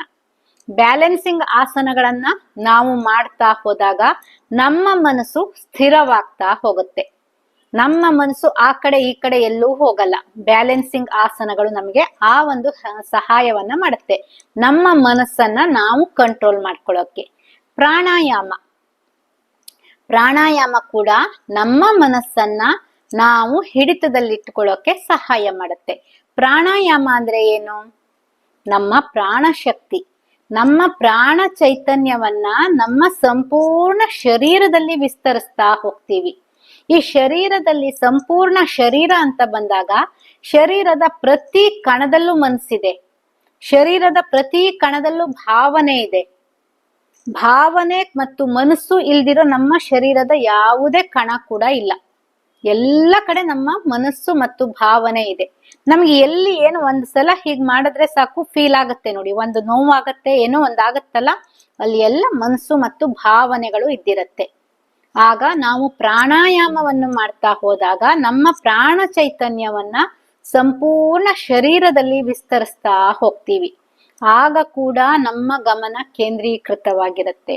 ನಮ್ಮ ಗಮನ ಪ್ರಾಣಾಯಾಮವನ್ನ ಆರಂಭಿಸಿದಾಗ ಅಲ್ಲಿ ಇಲ್ಲಿ ಹೋಗ್ಬಹುದು. ಪ್ರಾಣಾಯಾಮವನ್ನ ನಿರಂತರವಾಗಿ ಮಾಡ್ತಾ ಇದ್ದಾಗ ನಮ್ಮ ಮನಸ್ಸು ಕೇಂದ್ರೀಕೃತವಾಗ್ತಾ ಹೋಗುತ್ತೆ. ನಮ್ಮ ಒಳಗಡೆ ನಾವು ಪ್ರಯಾಣವನ್ನ ಮಾಡ್ತಾ ಹೋಗ್ತೀವಿ. ಆಗ ಮನಸ್ಸು ಚಂಚಲವಾಗಲ್ಲ, ನಾವು ಪ್ರಾಣಾಯಾಮವನ್ನ ಮಾಡ್ತಾ ಮಾಡ್ತಾ ನಮ್ಮ ಮನಸ್ಸಿನ ಶಕ್ತಿಯನ್ನ ಅರಿಯೋಕೆ ಶುರು ಮಾಡ್ತೀವಿ. ಪ್ರಾಣಾಯಾಮವನ್ನ ಮಾಡ್ತಾ ಹೋದಾಗ ನಾವು ಪ್ರಾಣವನ್ನ ಯಾವಾಗ ಗಮನಿಸ್ತಾ ಹೋಗ್ತೀವಿ, ಅದು ಎಲ್ಲಿ ಹೋಗುತ್ತೆ, ಏನು ಮಾಡುತ್ತೆ, ಇದೆಲ್ಲದರ ಅರಿವಾಗ್ತಾ ಹೋಗುತ್ತೆ. ನಮಗಾಗತ್ತೆ, ಅದನ್ನ ಯಾರು ಎಕ್ಸ್ಪ್ಲೇನ್ ಮಾಡ್ಬೇಕಾಗಿಲ್ಲ, ನಾವೇ ಅದನ್ನ ಅನುಭೂತಿ ಹೊಂದುತ್ತಾ ಹೋಗ್ತೀವಿ. ಇನ್ನು ಬರೋದು ಧಾರಣ. ಧಾರಣದಲ್ಲೂ ಅಷ್ಟೇ ಆಗತ್ತೆ. ಯಾವುದೋ ಒಂದನ್ನ ಗಮನಿಸ್ತೀವಿ, ಮೂಗಿನ ತುದಿಯನ್ನ ಗಮನಿಸ್ತೀವಿ, ಕೆಲವರು ಇಲ್ಲಿ ಗಮನಿಸ್ತಾರೆ, ಥರ್ಡ್ ಐಯನ್ನ ಗಮನಿಸ್ತಾರೆ, ಉಸಿರಾಟವನ್ನ ಗಮನಿಸ್ತೀವಿ, ಇದೆಲ್ಲ ಕೆಲವರು ಹೃದಯ ಬಡಿತವನ್ನ ಗಮನಿಸ್ತಾರೆ. ಯಾವುದನ್ನೇ ಆಗ್ಲಿ ಗಮನಿಸ್ತಾ ಇದ್ದೀವಿ ಅಂದ್ರೆ ಅಲ್ಲಿ ಬರೋದು ಏನು? ಧಾರಣೆ, ಧಾರಣ. ಯಾವುದೋ ಒಂದನ್ನ ಧಾರಣೆ ಮಾಡ್ತೀವಿ. ನೆಕ್ಸ್ಟ್ ಬರೋದು ಧ್ಯಾನ. ಪ್ರತ್ಯಾಹಾರ ಅಂದ್ರೆ ಇಂದ್ರಿಯಗಳ ನಿಗ್ರಹ. ಇದೆಲ್ಲವನ್ನ ಮಾಡ್ತಾ ಹೋದಾಗ ಇಂದ್ರಿಯಗಳು ನಿಗ್ರಹವಾಗ್ತಾ ಹೋಗುತ್ತೆ. ನಮ್ಮ ಪಂಚೇಂದ್ರಿಯಗಳು ಕೂಡ ನಿಗ್ರಹವನ್ನ ಹೊಂದುತ್ತಾ ಬರುತ್ತೆ. ನೆಕ್ಸ್ಟ್ ಬರೋದೇ ಧ್ಯಾನ. ಧ್ಯಾನ ಅಂದ್ರೆ ಏನ್ ಅಂದ್ಕೊಬಿಡ್ತೀವಿ ನಾವು, ತುಂಬಾ ತಿಳ್ಕೊಂಡಿದ್ರೆ ಮಾತ್ರ ಧ್ಯಾನ ಆಗತ್ತೆ, ನನಗೆಲ್ಲ ಗೊತ್ತಿದ್ದು, ನನಗೆಲ್ಲ ಗೊತ್ತಿದೆ, ಅದು ಗೊತ್ತಿದೆ, ಇದು ಗೊತ್ತಿದೆ, ನಾನು ಇಷ್ಟು ಬುಕ್ ಓದಿದ್ದೀನಿ, ನನಗೆಲ್ಲಾ ವಿಷಯ ಗೊತ್ತಿದೆ ಅಂತ ಹೇಳ್ತೀವಲ್ಲ, ಅಂತವ್ರಿಗೆ ಮಾತ್ರ ಧ್ಯಾನ ಆಗತ್ತಾ? ಧ್ಯಾನನ ಸೂಕ್ಷ್ಮವಾಗಿ ಅಬ್ಸರ್ವ್ ಮಾಡಿದ್ರೆ ಗೊತ್ತಾಗತ್ತೆ, ಹಿಂದಿನ ಜನ್ಮದ ಸಂಸ್ಕಾರ ಇದ್ದಿರತ್ತೆ. ಅದ್ರ ಜೊತೆಗೆ ಯಾರಲ್ಲಿ ಜಾಸ್ತಿ ಮುಗ್ಧತೆ ಇರತ್ತೆ ಅವರಿಗೆ ಧ್ಯಾನ ಸುಲಭವಾಗತ್ತೆ. ಯಾಕೆ ಹೇಳಿ? ಆ ಮುಗ್ಧತೆ ಇದ್ದಿರತ್ತಲ್ಲ, ಅವ್ರು ತುಂಬಾ ಯೋಚನೆ ಮಾಡಕ್ ಹೋಗಲ್ಲ. ಮಕ್ಕಳಲ್ಲಿ ಮುಗ್ಧತೆ ಜಾಸ್ತಿ ಅಲ್ವಾ, ಮಕ್ಕಳನ್ನೇನಾದ್ರೂ ಕೂರ್ಸೋದ್ ಕಷ್ಟ ಅಷ್ಟೇ. ಬಿಟ್ರೆ ಮಕ್ಕಳು ಏನಾದ್ರೂ ಕೂತ್ಕೊಂಡ್ರು ಅಂದ್ರೆ ಅವ್ರಿಗೆ ಧ್ಯಾನ ಆಗ್ಬಿಡತ್ತೆ. ಅವ್ರನ್ನೊಂದ್ 10 ನಿಮಿಷ ಕೂರ್ಸೋದ್ ಕಷ್ಟ. ಅವ್ರೇನಾದ್ರೂ ಒಂದ್ 10 ನಿಮಿಷ ಕೂತ್ರು ಅಂದ್ರೆ 1 ನಿಮಿಷ ಆ ಕಡೆ ನೋಡ್ತಾರೆ, ಈ ಕಡೆ ನೋಡ್ತಾರೆ, ಏನೇನೋ ಮಾಡ್ತಾರೆ. 1 ನಿಮಿಷ, 2 ನಿಮಿಷ, 3 ನಿಮಿಷ ಮಾಡ್ಬೋದು. ಅದಾದ್ಮೇಲೆ ಅವ್ರು ಧ್ಯಾನಕ್ಕೆ ಹೋಗ್ಬಿಡ್ತಾರೆ. ಯಾಕೆಂದ್ರೆ ಮಕ್ಕಳಲ್ಲಿ ಮುಗ್ಧತೆ ಇರತ್ತೆ. ಅದ್ ಯಾಕೆ ಹಾಗಾಗತ್ತೆ? ಅಯ್ಯೋ, ನಾನು ಅಲ್ಲಿ ಓದಿದ್ನಲ್ಲ, ಅವ್ರು ಹಾಗೆ ಹೇಳಿದ್ರಲ್ಲ, ಏನೋ ಆಗತ್ತೆ, ಪ್ರಾಣದ ಮೂಲಕ ಹೋಗತ್ತೆ, ಆಮೇಲೆ ಮನಸ್ಸು ಬರುತ್ತೆ, ಅದಾದ್ಮೇಲೆ ಬುದ್ಧಿ ಬರುತ್ತೆ, ಅದಾದ್ಮೇಲೆ ಆತ್ಮ ಹೋಗುತ್ತೆ, ಆತ್ಮಕ್ ಹೋಗುತ್ತೆ ಚೈತನ್ಯ, ಅದಾದ್ಮೇಲೆ ಪರಮಾತ್ಮನ್ ಸೇರತ್ತೆ ಅಂತ ನಾನು ಓದಿದ್ನಲ್ಲ, ಇಲ್ಲಿ ನೋಡಿದ್ರೆ ಹೀಗಾಗ್ತಾ ಇದೆಯಲ್ಲ, ಪರಮಾತ್ಮ ಎಲ್ಲಿ ಹೋದ, ಆತ್ಮ ಎಲ್ಲೋದ? ತುಂಬಾ ಓದಿರೋರು ಈ ಲಾಜಿಕಲ್ ಅಲ್ಲೇ ಇದ್ ಬಿಡ್ತಾರೆ. ಅವ್ರು ಓದಿರೋದನ್ನೇ ಇಲ್ಲಿ ಏನೇನ್ ಓದಿದ್ದಾರೆ ಅದೆಲ್ಲ ಇಲ್ಲಿ ನೆನಪು ಮಾಡ್ಕೊಳಕ್ ಶುರು ಮಾಡ್ಬಿಡ್ತಾರೆ. ತುಂಬಾ ಓದಿರೋರಿಗೆ ಆಗೋದೇನಂದ್ರೆ, ತುಂಬಾ ಓದಿರೋರಿಗೆ, ತುಂಬಾ ಜನರಿಗೆ ಧ್ಯಾನ ಯಾಕಾಗಲ್ಲ ಅಂದ್ರೆ ಕಾರಣ ಇದು. ತುಂಬಾ ಜನ ಕೇಳ್ತಿರ್ತೀರಲ್ವಾ, ಕಾರಣ ಇದು. ಯಾಕೆ ಅಂದ್ರೆ ನೀವು ಏನೇನ್ ಓದಿದೀರಾ ಅದನ್ನೆಲ್ಲ ಇಲ್ಲಿ ಮನನ ಮಾಡೋಕ್ ಶುರು ಮಾಡ್ಬಿಡ್ತೀರಾ. ಇಲ್ಲಿರೋದು ಮನನ ಮಾಡೋದಲ್ಲ, ಧಾರಣೆ ಮಾಡೋದು. ಧ್ಯಾನ ಧಾರಣೆ ಮೂಲಕ ಆಗೋದು, ಮನನದ ಮೂಲಕ ಆಗೋದಲ್ಲ. ಜ್ಞಾನ ಮನನಕ್ ಬರುತ್ತೆ. ನಾವು ಇಲ್ಲಿ ಧ್ಯಾನವನ್ನ ಮಾಡ್ಬೇಕು. ಧ್ಯಾನಕ್ ಹೋದ ಮೇಲೆ ಜ್ಞಾನ ತನ್ನಿಂದ ತಾನೇ ನಮ್ಮ ಒಳಗಡೆಯಿಂದ ಆಚೆ ಬರೋಕೆ ಶುರುವಾಗತ್ತೆ. ಆದ್ರೆ ನಾವು ಧ್ಯಾನಕ್ಕೆ ಹೋಗ್ದೇನೆ ಮನನ ಮಾಡೋಕ್ ಶುರು ಮಾಡ್ಬಿಟ್ರೆ ಧ್ಯಾನ ಹೇಗಾಗತ್ತೆ? ಅಲ್ಲಿ ಮತ್ತೆ ಮತ್ತೆ ಹಿಂದೆ ಓದಿರೋ ಎಲ್ಲಾ ಪುಸ್ತಕಗಳು ಬರೋಕೆ ಶುರುವಾಗತ್ತೆ. ಇನ್ನೊಂದು ಪುಸ್ತಕದಲ್ಲಿ ಇನ್ನೇನೋ ಹೇಳಿದ್ರು, ಇನ್ನೊಂದು ಪುಸ್ತಕದಲ್ಲಿ ಇನ್ನೇನೋ ಹೇಳಿದ್ರು ಅಂತ. ಆದ್ರೆ ದೊಡ್ಡವರಾದಾಗೂ ಮುಗ್ಧತೆ ತುಂಬಾ ಜನರಲ್ಲಿರತ್ತೆ. ಆ ಮುಗ್ಧತೆ ಯಾರ ದಡ್ಡತನ ಅಲ್ಲ. ಕೆಲವರು ಮುಗ್ಧತೆನ ದಡ್ಡತನ ಅಂತಾರೆ. ಮುಗ್ಧತೆ ಅನ್ನೋದು ಪ್ರತಿಯೊಬ್ಬರಲ್ಲೂ ಇರಬೇಕು. ಅದೊಂದು ಪರಿಶುದ್ಧವಾದ ಸ್ಥಿತಿ ಮುಗ್ಧತೆ ಅನ್ನೋದು. ಆ ಪರಿಶುದ್ಧತೆ ಪ್ರತಿಯೊಬ್ಬನಲ್ಲೂ ಇರಬೇಕು. ಯಾರಲ್ಲಿ ಮುಗ್ಧತೆ ಇರತ್ತೆ ಅವರು ಬೇಗ ಬೇಗ ಧ್ಯಾನಕ್ಕೆ ಹೋಗ್ಬಿಡ್ತಾರೆ. ಮುಗ್ಧತೆ ಯಾಕೆಂದ್ರೆ ಅದು ತುಂಬಾ ಯೋಚನೆಯನ್ನ ಮಾಡಲ್ಲ. ಈಗ ಸರಿ, ಹೀಗೆ ಇದು ಹೀಗಂತೆ ಅಂತ ಅವ್ರು ಅಷ್ಟನ್ನೇ ಇದ್ ಮಾಡ್ತಾ ಹೋಗ್ತಾರೆ. ಅಲ್ಲಿ ಮತ್ತೆ ಅವರು ಅದ್ಯಾಕ್ ಹೀಗೆ, ಇದ್ಯಾಕ್ ಹೀಗೆ ಅಂತ ಧ್ಯಾನ ಮಾಡ್ತಾ ಯೋಚನೆ ಮಾಡಲ್ಲ. ಆಮೇಲೆ ಆ ಮುಗ್ಧತೆ ಇರೋರಿಗೆ ಯೋಚನೆ ಬರಲ್ಲ, ಅಥವಾ ಯಾವುದೋ ಒಂದು ವಿಷಯದ ಕುರಿತಾಗಿ ಅವರು ಯಾವುದೇ ರೀತಿಯಾಗಿಯೂ ಆ ಚಿಂತನೆಯನ್ನ ಮಾಡಲ್ಲ ಅಂತಲ್ಲ, ಅವರಲ್ಲೂ ಚಿಂತನೆ ಬರುತ್ತೆ. ಮುಗ್ಧತೆಯಲ್ಲೂ ಚಿಂತನೆ ಇದೆ, ಎಲ್ಲದೂ ಇದೆ. ಮುಗ್ಧತೆ ಇದೆ ಅಂದ್ರೆ ಅವರಲ್ಲಿ ಚಿಂತನಾ ಶಕ್ತಿ ಇಲ್ಲ ಅಂತಲ್ಲ, ಅವರಲ್ಲೂ ಚಿಂತನಾ ಶಕ್ತಿ ಇದೆ. ಆದ್ರೆ ಆ ಮುಗ್ಧತೆ ಇರೋರು ಆ ಕ್ಷಣದಲ್ಲಿ ಜೀವಿಸೋದನ್ನ ಕಲ್ತು ಬಿಡ್ತಾರೆ. ಆ ಕ್ಷಣದಲ್ಲಿ ಹೀಗೆ ಅಂತ ಅಂದ್ರೆ ನಂಬ್ತಾರೆ. ಅವರು ಯಾವುದನ್ನಾದ್ರೂ ನಂಬ್ತಾರೆ, ನಂಬದೇ ಇರಲ್ಲ. ಆ ನಂಬಿಕೆ ಅನ್ನೋದೇ ಅವರನ್ನ ಬೇಗ ಧ್ಯಾನಕ್ಕೆ ಕರ್ಕೊಂಡು ಹೋಗ್ಬಿಡತ್ತೆ. ಯಾರಲ್ಲಿ ಏನೋ ಎಲ್ಲದನ್ನು ತುಂಬಾ ಆಳವಾಗಿ ನಾನು ಸ್ಟಡಿ ಮಾಡಿನೇ ನಾನು ಇದ್ರಲ್ಲಿ ಮುಂದೆ ಹೋಗೋದು ಅನ್ನೋದು ಯಾರ್ಯಾರಲ್ಲಿ ಇರುತ್ತೆ ಅವರಿಗೆ ಧ್ಯಾನ ಬೇಗ ಆಗಲ್ಲ. ಯಾಕೆಂದ್ರೆ ಈ ಧ್ಯಾನನ ಕೂಡ ಅವರು ನಂಬಿ ಹೋಗಲ್ಲ. ಇಲ್ಲಿ ಸ್ಟಡಿ ಮಾಡ್ಬೇಕು, ಮತ್ತೆ ಧ್ಯಾನ ಹೇಗಾಗತ್ತೆ ಅನ್ನೋದನ್ನ ನಾನು ಇಲ್ಲಿ ಸರಿಯಾಗಿ ಸ್ಟಡಿ ಮಾಡ್ಬೇಕು ಅಂತ ಕುತ್ಕೊಂಡ್ ಬಿಡ್ತಾರೆ. ಆಗ ಅವ್ರ ಮನಸ್ಸು ಧ್ಯಾನಕ್ಕೂ ಬಂದಾಗ ಕೂಡ ಏನಾಗುತ್ತೆ, ಕಂಟ್ರೋಲ್ ಮಾಡ್ಕೊಳಕ್ ಆಗಲ್ಲ. ಮನಸ್ಸು ಎಲ್ಲೆಲ್ಲೋ ಓಡಾಡುತ್ತೆ. ಇನ್ನೆಲ್ಲೆಲ್ಲೋ ಮನಸ್ಸಿನ ಬಗ್ಗೆ ಏನೇನೋ ಹೇಳಿರೋದು ಇಲ್ಲೆಲ್ಲ ನೆನಪಾಗ್ತಾ ಬರುತ್ತೆ. ಇನ್ನೆಲ್ಲೋ ಓದಿರೋದು ಕೇಳಿರೋದು ಅದೆಲ್ಲ ಇರತ್ತಲ್ಲ, ಅದೆಲ್ಲ ಇಲ್ಲಿ ನೆನಪಾಗುತ್ತೆ. ಪ್ರವಚನಗಳು ನೆನಪಾಗುತ್ತೆ, ಯಾರ್ಯಾರೋ ಮಾಡಿರೋ ಪ್ರವಚನಗಳು ನೆನಪಾಗುತ್ತೆ. ಇದೆಲ್ಲ ಯಾಕೆ ನಮ್ಗೆ ತೊಂದರೆ ಕೊಡ್ತಾ ಹೋಗುತ್ತೆ ಅಂದ್ರೆ, ನಾವು ಧ್ಯಾನ ಕೂತ್ಕೊಂಡು ನಮ್ಮ ಚಿಂತನಾ ಶಕ್ತಿಯನ್ನ ನಾವು ನೋಡ್ತಾ ಹೋಗ್ಬಿಡ್ತೀವಿ. ನಾವು ಇಲ್ಲಿ ಕೂತಿರೋದು ಚಿಂತನೆಯನ್ನ ಮಾಡೋಕೆ ಅಲ್ಲ. ಚಿಂತನೆಯನ್ನ ಯಾವಾಗ ಮಾಡಬೇಕು, ಧ್ಯಾನದಿಂದ ಹೊರ ಬಂದ ಮೇಲೆ ನಾವು ಧ್ಯಾನದಲ್ಲಿ ಏನು ನಮ್ಗೆ ಆಗಿರತ್ತೆ ಅನುಭವಗಳು. ಧ್ಯಾನದಲ್ಲಿ ಕಣ್ಣಿಗೆ ಕಾಣಿಸೋದ್ ಮಾತ್ರ ಅನುಭವ ಅಲ್ಲ. ಅನುಭವ ಅಂದ ತಕ್ಷಣ ಎಲ್ರು ಅದಕ್ಕೆ ಹೋಗ್ಬಿಡ್ತೀರಾ. ಧ್ಯಾನದಲ್ಲಿ ಏನ್ ಅನುಭವ ಆಗಿದೆ ಅಂದ ತಕ್ಷಣ ಹೋಗೋದೇನು ನನಗೇನೂ ಕಾಣಿಸ್ತಾ ಇಲ್ಲ. ಯಾರ್ಯಾರೋ ಏನೇನೋ ಕಾಣಿಸುತ್ತೆ ಅಂತಾರೆ, ನನಗೇನೂ ಕಾಣಿಸ್ತಾ ಇಲ್ಲ, ಹಾಗಿದ್ರೆ ನನಗ್ ಧ್ಯಾನ ಆಗಿಲ್ಲ, ನನಗ್ ಧ್ಯಾನನೇ ಆಗಲ್ಲ, ನಾನು ತುಂಬಾ ದಿವಸದಿಂದ ಮಾಡ್ತಿದ್ದೀನಿ ಧ್ಯಾನ ಆಗ್ತಿಲ್ಲ ಅಂತ ಹೇಳ್ತೀವಲ್ಲ. ಕಾಣಿಸೋದು ಒಂದೇ ಅನುಭವ ಅಲ್ಲ. ಆಟೋ ರೈಟಿಂಗ್ ಆಗುತ್ತೆ. ಎಷ್ಟೋ ಜನರಿಗೆ ಆಟೋ ರೈಟಿಂಗ್ ಆಗುತ್ತೆ, ನನಗೆ ಆಟೋ ರೈಟಿಂಗ್ ಆಗ್ತಾ ಇಲ್ಲ, ನನಗೆ ಧ್ಯಾನದ ಅನುಭವ ಆಗ್ತಾ ಇಲ್ಲ. ಇದೆಲ್ಲ ತಪ್ಪು. ನಾವು ಧ್ಯಾನಕ್ಕೆ ಅಂತ ಕೂತಿದ್ದೀವಿ, ಎದ್ದಾಗ ನಮ್ಮ ಮೈ ಹಗುರ ಆಗಿದೆ ಅಂದ್ರೆ ನಮಗ್ ಧ್ಯಾನ ಆಯ್ತು. ಧ್ಯಾನ ಕೂತಾಗ ಮೈ ಮೇಲೆಲ್ಲ ಏನೋ ಇರುವೆ ಹುಳ ಎಲ್ಲ ಓಡಾಡ್ತಾ ಇದೆ ಅಂತ ಅನ್ಸಿದೆ ಅಂದ್ರೆ ಧ್ಯಾನ ಆಯ್ತು. ನನಗೆ ನನ್ನ ಒಳಗಡೆ ಎನರ್ಜಿ ಪ್ರವೇಶ ಆಗಿತ್ತು. ಮೈ ಹೀಟ್ ಆಗಿದೆ ಅಂದ್ರೆ ಆವಾಗ್ಲೂ ಧ್ಯಾನ ಆಗಿದೆ.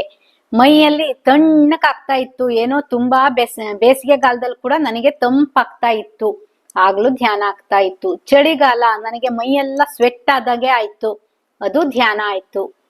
ಇನ್ನೇನು ಮೈ ಹಗುರ ಆಗತ್ತೆ, ಮನಸ್ಸು ಪ್ರಶಾಂತ ಆಗತ್ತೆ. ಧ್ಯಾನದಿಂದ ಎದ್ದಾಗ ನನಗ್ ಧ್ಯಾನನೇ ಆಗಿಲ್ಲ ಅಂದ್ಕೋತೀವಿ, ಆದ್ರೂ ಕೂಡ ಮನಸ್ಸಿಗೇನೋ ಸಮಾಧಾನ ಸಿಕ್ತು. ನಾಳೆ ಮತ್ತೆ ಬಂದು ಕೂತ್ಕೊಳ್ಳೋಣ ಅಂತ ಅನಿಸ್ತಾ ಇದೆ ಅಂದ್ರೆ ಇವತ್ತಿನ ದಿವ್ಸ ನಮಗ್ ಧ್ಯಾನ ಆಗಿದೆ ಅಂತ ಅರ್ಥ. ಇಲ್ಲ ಅಂದ್ರೆ ನಾಳೆ ದಿವ್ಸ ಧ್ಯಾನ ಮಾಡ್ಬೇಕಂತ ಅನ್ಸಲ್ಲ. ಇದನ್ನ ಫಸ್ಟ್ ತಿಳ್ಕೊಬೇಕು. ಏನೋ ಕಾಣಿಸಿದ್ರೆ ಧ್ಯಾನ ಅಂತಲ್ಲ. ಎಷ್ಟೋ ಜನರಿಗೆ ಕಾಣಿಸುತ್ತೆ, ಏನೇನೋ ಕಾಣಿಸುತ್ತೆ, ಆ ಕಾಣಿಸಿದ್ರು ಪ್ರಯೋಜನ ಇಲ್ಲ.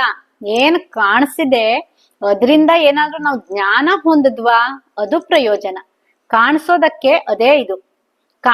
ನನಗ್ ದೇವ್ರು ಕಾಣಿಸಿದ್ರು ನನ್ ಕೈ ಮುಗ್ದೆ, ನಾನ್ ಇನ್ನೇನೋ ಕಾಣಿಸ್ತು ನಾನ್ ಹಾಗ್ ಮಾಡ್ದೆ, ಇದೆಲ್ಲ ಏನೇನೂ ಇಲ್ಲ. ಅಯ್ಯೋ ಕಾಣಿಸ್ತಾ ಒಂದ್ಸಲಿ ಸಂತೋಷ ಆಗತ್ತೆ, ಅಯ್ಯೋ ನನಗ್ ಕಂಡು ಬಿಡ್ತಲ್ಲ ಅನ್ನೋ ಸಂತೋಷ ಸಿಗತ್ತೆ. ಧ್ಯಾನದಲ್ಲಿ ನಮಗ್ ಬೇಕಾಗಿರೋದು ನಮ್ಮ ಮಾನಸಿಕ ಸಾಮರ್ಥ್ಯವನ್ನ ನಾವು ಹೆಚ್ಚಿಸ್ಕೋಬೇಕು, ನಮ್ಮ ಮನೋಶಕ್ತಿಯನ್ನ ಅರಿಬೇಕು. ಧ್ಯಾನದ ಮೂಲಕ ಅದು ಆಗ್ತಾ ಹೋಗುತ್ತೆ. ನಮ್ಮ ಮನಸ್ಸು ಸ್ಥಿರವಾಗ್ತಾ ಹೋಗುತ್ತೆ. ಧ್ಯಾನ ಮಾಡ್ತಾ ಹೋದಾಗ ಮನಸ್ಸು ಸ್ಥಿರವಾಗ್ತಾ ಹೋಗುತ್ತೆ. ನಮ್ಮ ಮನಸ್ಸಿನ ಚಿತ್ತವೃತ್ತಿಯನ್ನ, ಮನಸ್ಸಿನ ಕೆಲಸನೇ ಏನು, ಮನಸ್ಸಿನ ಕೆಲಸನೇ ಯೋಚನೆಯನ್ನ ಮಾಡೋದು.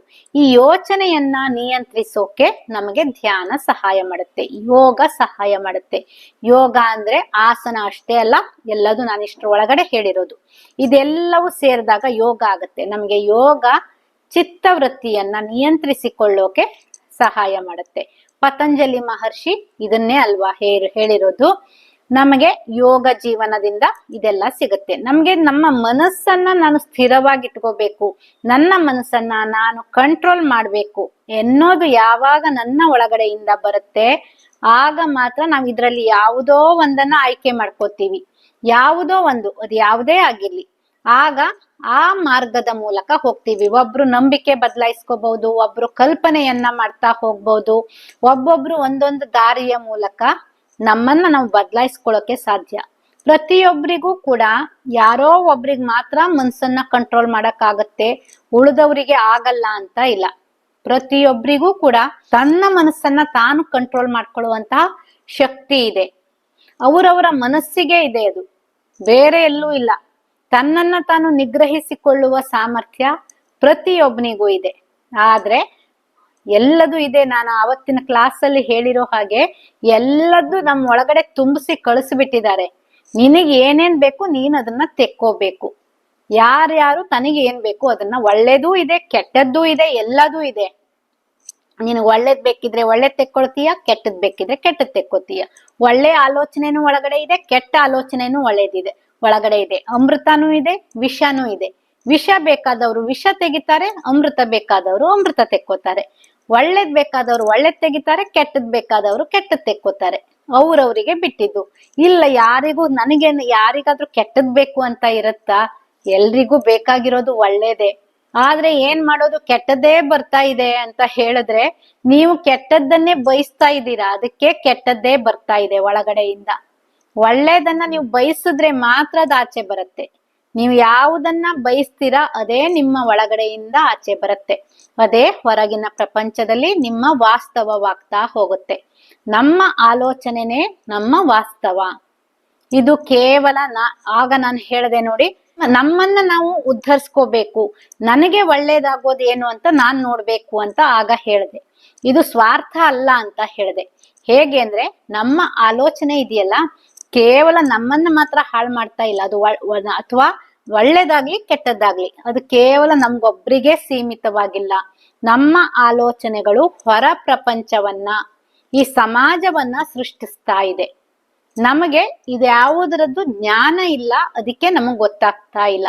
ನಮ್ಮ ಪ್ರತಿಯೊಂದು ನಮ್ಮಿಂದ ಹೊರಗಡೆ ಹೋಗೋ ಪ್ರತಿ ಆಲೋಚನೆ, ಅದು ಒಳ್ಳೇದಾಗ್ಲಿ ಕೆಟ್ಟದ್ದಾಗ್ಲಿ ಯಾವುದೇ ಆದ್ರೂ ಕೂಡ ಹೊರಗಿನ ನಮ್ಮ ಸುತ್ತಮುತ್ತಲಿನ ಪರಿಸರದ ಮೇಲೆ ತನ್ನ ಪ್ರಭಾವವನ್ನ ಬೀರುತ್ತೆ. ಒಂದು ಎಕ್ಸಾಂಪಲ್ ಕೊಡ್ತೀನಿ. ಯಾವ್ದಕ್ಕಾದ್ರೂ ಒಂದು ಎಕ್ಸಾಂಪಲ್ ಕೊಟ್ಬಿಟ್ರೆ ಬೇಗ ಅರ್ಥ ಆಗುತ್ತೆ. ಮನೆಯಲ್ಲಿ ಯಾರಿಗೋ ಒಬ್ರಿಗೆ ಹುಷಾರಿಲ್ಲ, ಯಾರೋ ಒಬ್ರಿಗೆ ಏನೋ ಆಗಿದೆ. ಆಗ ಹುಷಾರಿಲ್ದಿರೋನು ಏನ್ ಆಲೋಚನೆ ಹಾಕ್ತಾ ಇರ್ತಾನೆ? ಹುಷಾರಿಲ್ದಿರೋನು ಯಾವಾಗ್ಲೂ ಬರೋದು ನೆಗೆಟಿವ್ ಥಾಟ್ಸ್ ಅಲ್ವಾ? ಆ ಮನೆಯಲ್ಲಿ ಹೇಗಿರುತ್ತೆ ವಾತಾವರಣ ಆವಾಗ ಹೇಳಿ? ಯಾರೋ ಒಬ್ಬರ ಮನೆಯಲ್ಲಿ ಇವತ್ತಿನವರೆಗೂ ತುಂಬಾ ಆರೋಗ್ಯವಾಗಿದ್ದ ಅವನು ಇದ್ದಕ್ಕಿದ್ದಾಗೆ ಏನೋ ಆಗೋಯ್ತು. ವಯಸ್ಸಾದವ್ರನ್ನ ಬಿಟ್ಬಿಡಿ, ವಯಸ್ಸಾಗಿ ಏನೋ ಆಗಿದೆ ಅನ್ನೋರ್ನ ಬಿಟ್ಬಿಡಿ. ಏನೋ ತುಂಬಾ ಆರೋಗ್ಯವಾಗಿದ್ದ ಒಬ್ಬ ವ್ಯಕ್ತಿ, ಅವನಿಗೇನೋ ಅನಾರೋಗ್ಯ ಉಂಟಾಗೋಯ್ತು, ಆಯ್ತು ನಾಳೆ ಮಲಗ್ಬಿಟ್ಟ ಅವನು. ಆವಾಗ ಮನಸ್ಸಲ್ಲಿ ಬರೋದು ಯಾವ ರೀತಿ ಆಲೋಚನೆ ಹೇಳಿ?